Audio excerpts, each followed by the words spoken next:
Hi welcome to NTV business bulletin. Business బులెటిన్లో ముందుగా latest డెవలప్మెంట్స్ని చూద్దాం. దేశీయ స్టాక్ మార్కెట్ నవంబర్ నెలకు ఈ వారాన్ని నిరుత్సాహంగా మొదలుపెట్టింది. ఇవాళ సోమవారం ట్రేడింగ్ ఫ్లాట్గా ప్రారంభమైంది. నిఫ్టీ మిడ్ క్యాప్ తప్ప మిగతా 3 సూచీలు నష్టాలతోనే ఆరంభమయ్యాయి. మరిన్ని వివరాల్లోకి వెళ్తే సెన్సెక్స్ 103 పాయింట్లకు పైగా నష్టపోయింది. 83,835.10 వద్ద స్టార్ట్ అయింది. నిఫ్టీ 25 పాయింట్లకు పైగా కోల్పోయి 25,696.80తో లాంచ్ అయింది. నిఫ్టీ బ్యాంకు నుంచి సూచీ 49 పాయింట్లకు పైగా డౌన్ అయి 57,726.80 వద్ద ఓపెన్ అయింది. M&M షేర్ల విలువ 3% పెరిగింది. ఆర్ఆర్ కేబుల్ 4.4% గెయిన్ అయింది. ఇంటెలెక్ట్ డిజైన్ కంపెనీ దాదాపు 8% లాభపడింది.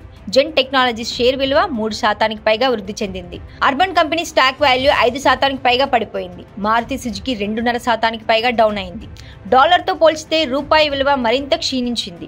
ప్రస్తుతం 88.77 పైసల వద్ద ఉంది.